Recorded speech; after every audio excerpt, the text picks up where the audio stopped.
Welcome to Telugu రాజ్యం. మనతో పాటు senior political analyst KS Prasad గారు ఉన్నారు. సార్తో మాట్లాడదాం. సార్ నమస్తే. నమస్తే అండి. సార్, మహానాడుకి ముందస్తుగా సన్నాహకాలుగా మినీ మహానాడు జరుగుతూ ఉంటాయి మనకు తెలుసు.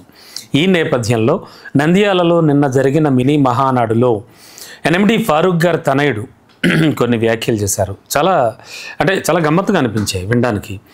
మీరు తాగి రాత్రివేళ డ్రైవ్ చేయండి, ఏమైనా ఉంటే ఎవరైనా మిమ్మల్ని ఆపితే మనల్ని ఎవడరా ఆపేది ఈ టైప్లో ఎవరైనా ఆపితే నాకు ఫోన్ చేయండి అంటే ఆ స్థాయిలో ఉన్న వ్యక్తి అలాంటి పిలుపునివ్వడం యూత్ చాలా ఎఫెక్ట్ అయ్యేటువంటి పరిస్థితి. అంటే మనం ఓపెన్గా మాట్లాడుకుంటే ఎలా చూడాలి దీన్ని? మీరు మినీ మహానాడుల గురించి మాట్లాడుతున్నారు కాబట్టి భూమా అఖిలప్రియ మాట్లాడిన సందర్భ పేలాపనలు, నెక్స్ట్ గంటా శ్రీనివాసరావు కొడుకు అతను ఏం మాట్లాడుతున్నాడో తలా తోక లేకుండా ఎక్కడ చంద్రబాబు నాయుడుకి లోకేష్ గారికి కూడా వదిలేండి, అది తప్పు కూడా అలా మాట్లాడడం. కనీసం స్టేజ్ మీద ఉన్న వాళ్ళకి ఇంగిత జ్ఞానం కూడా లేదా అనిపిస్తుంది. అసలు నేను ఇందాక చెప్తుంది అదే, అహంకారం ఉన్నవాడికి అధికారం వస్తే దర్పం ఎలా ఉంటుందో చూపిస్తున్నారు. సాధారణంగా అధికారం వస్తే అహంకారం వస్తుంది. చంద్రబాబు నాయుడు గారికి అహంకారం ఉందంటారా? అది ఎప్పటికి కనబడదండి. ఉంటుంది, కాకపోతే అది కనబడని ఒక ఇది, అది ఆయనలో ఉన్న గొప్పతనం. అది అహంకారం లేకుండా ముఖ్యమంత్రి 14 ఏళ్ళు చేశారన్న మాట ఎప్పుడైతే ఆయన నోటంపటి వస్తుందో that it self is an indication. అదే దాని అర్థం. నేను చెప్తుంది అదే సార్, అహంకారం ఉన్నవాడికి అధికారం, దానివల్ల అధికార దర్పాన్ని ఎలా వినియోగిస్తాడు అన్నదానికి ఫరూక్ అండ్ అఖిలప్రియ అండ్ గంటా శ్రీనివాసరావు కొడుకు మాట్లాడిన మాటలు ఈ మూడే నిలువెత్తు నిదర్శనం. నేను ఒకటి చెప్తున్నా, తాగి నువ్వు ఎల్లు ఎవరైతే నాకు ఫోన్ చేయి.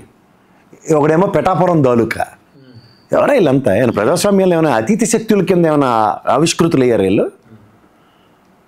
ఏం సరే, ప్రజాస్వామ్యంలో మనం ఏ ఎలక్షన్, నాకు 57 ఏళ్ళ దగ్గర ఉన్నాయి, నేను ఎలక్షన్స్ ఎన్ని చూసుంటాను, మీరెన్ని చూసుంటారు, ఎన్ని ప్రభుత్వాలు చూసుంటాం మనం. ఈ విధంగా మెటమెట్లాడిపోయిన ఉండని చూసాం మనం. దేనికి? పోనీ ఏమన్నా ఉదాహరణకి ఒక మంచి పని, నిజంగా ఒక సమాజ సేవ చేస్తున్నప్పుడు నువ్వు ఉదాహరణకు ఒక ఇంటర్మీడియట్ పిల్లలు ఎగ్జామ్ అవుతున్నాయి, 10th క్లాస్ పిల్లలు ఎగ్జామ్ అవుతున్నాయి, ఎంసెట్ ఎగ్జామ్స్ అవుతున్నప్పుడు నువ్వు రాంగ్ రూట్లో తీసుకెళ్ళి ఎవడరా నేను ఆపేది, నా పేరు చెప్పు అంటే అలాంటి వాటికి అర్థం ఉంది. సార్ టైం అయిపోతుంది, ఓ రాంగ్ రూట్లో అర్జెంటుగా తీసుకెళ్ళవలసి వచ్చి ఇప్పుడు నేను నీకు సహాయం చేశాను, అది గర్వంగా చెప్పు. తాగి తందనాలాడి ఇక్కడ నోట్లో గొట్టాలెట్టి మా అందరికీ ఊది మా ప్రాణాలు తినేస్తుంటే ఈ ఫరూక్ గారు అబ్బాయి అని చెప్పేసరికల్లా ఏమైనా అతిథి శక్తి అయిపోతాం మేము. చూద్దాం. అలాగే సార్, నేను ఛాలెంజ్ చేసి చెప్తున్నాను పోలీస్ డిపార్ట్మెంట్లో. నేను ఇక్కడ హైదరాబాద్లో చాలా డ్రంక్ అండ్ డ్రైవ్ కేసులు చూస్తూనే ఉంటాం మనం వెళ్తున్నప్పుడు. ఎవడి రికమెండేషన్తో ఎవడైనా చలానా కట్ చేయకుండా, అరెస్ట్ చేయకుండా ఉన్న ఉదంతో ఎవడని చూపిస్తే ఇరు రాష్ట్రాల్లో నేను ఐ వాచ్ ఫర్ ఇట్. లేదు, మన పెళ్ళికి బాజాలు చేసి ఏదో జనాల్లో ఏదో మొమెంటం క్రియేట్ చేస్తారు. సార్ లిక్కర్ తాగి ఎవడైనా దొరికితే, మళ్ళీ చెప్తున్నా, chief minister recommendation, minister recommendation, police అధికారుల రికమెండేషన్ కూడా కేర్ చేయట్లేదు సార్. వాళ్ళకి చేయరు వాళ్ళు. అలాంటి స్పెషల్ డిస్కషన్స్ ఉన్నాయి ఏపీ పోలీసులకి. ఎందుకు సార్ అనవసరంగా జనాలు రెచ్చగొడతారు? తలా తోక లేకుండా మీ నాన్నగారు మంత్రి అవ్వచ్చు, మీ నాన్నగారు ఎమ్మెల్యే వచ్చు, నువ్వు కూడా వేరే ఎవడు నువ్వు? ఇక ఐడెంటిటీ ఏంటి అసలు నాకు అర్థం కానివే. కళ్ళ ముందు పదవులు ఇస్తే, నాకు తెలియకుండా పదవులు ఇస్తే ఊర్లో నగర బహిష్కరణలా ఏం మాడుతుంది అమ్మాయి అంటే? సార్ ఇలా మాట్లాడే వాళ్ళ వెనక అలాలో అమలు అంతే. కానీ స్వతహాగా వీళ్ళకి ఎంత ఐడెంటిటీ ఉన్న వాళ్ళు ఎవడు లేడు. ఆ గంటా శ్రీనివాసరావు ప్రాణాలు తెగించి సినిమా తీసాడు, ఏమైంది అది? ఏం మాడుతున్నారు? మళ్ళీ చదువుల తల్లుల తాలూకా ఇంట్లో పిల్లల్ని పెళ్లి చేసుకునే సామర్థ్యం ఉన్నప్పుడు చదువు విలువ తెలిస్తే శ్రద్ధాంజలికిను వదిలేండి. టైం వేస్ట్ ఇలాంటి వాళ్ళ గురించి మాట్లాడి, లేని వాళ్ళకి ఐడెంటిటీ క్రియేట్ చేసిన వాళ్ళు అవుతారు. అలాంటి వాళ్ళకి డిబేట్లు పెట్టి మాట్లాడితే ఖచ్చితంగా నేను చెప్తున్నా, ఫరూక్ కొడుకు మాట్లాడింది ముమ్మూర్తిలో తప్పు. పిలిచి చిటికేసి అలా పిలిచి వార్నింగ్ ఇవ్వాలి. అక్కడ ఉన్న స్పీకర్ ఎవడరా నువ్వు అని, ఎవరికరా ఎక్కువ నువ్వు అని స్పీకర్ కనుక పిలిచి చెప్తే అలా ఇస్తే ఆయన ఉంటాడు అక్కడ. ఏం చేస్తారు?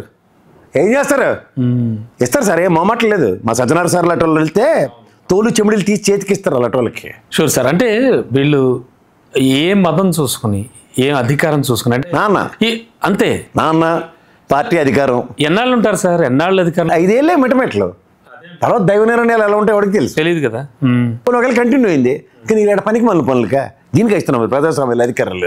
అందరూ గమనిస్తే ఇచ్చింది మీ నాన్నగారికి అధికారం, నువ్వు ఓడరా భయ్ మధ్యలో. అంటే గంటా గారి వ్యాఖ్యలు కానీ, అలాగే మేడం గారి వ్యాఖ్యలు కానీ, ఇవన్నీ అలాగే చూడాలి. గంటా గారు కాదులేండి, గంటా గారు కొడుకు అని చెప్పండి. అదేలేండి.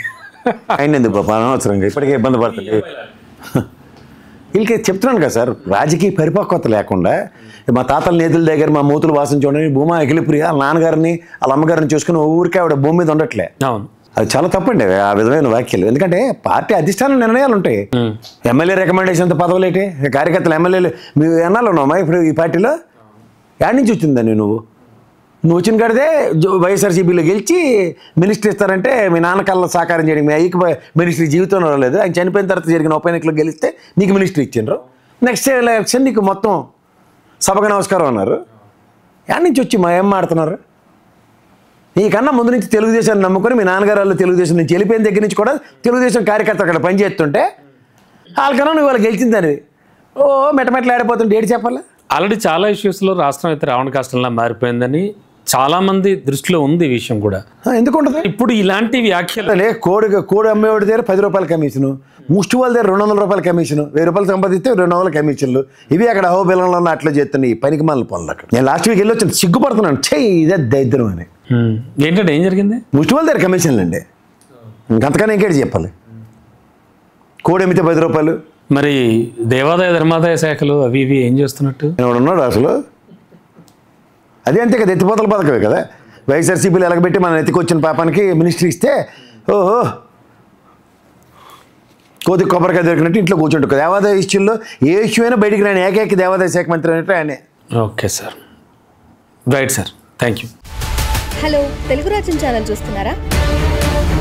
సామాజిక రాజకీయ జీవన చిత్రణే తెలుగు రాజ్యం. అతిశయోక్తులు అసత్యాలు ఉండవు. రాజకీయ కోణం కాదు, ప్రజా కోణమే కొలబద్ద. తెలుగు రాజ్యం వీక్షణ మీ ఉత్తమ అభిరుచికి నిదర్శనం.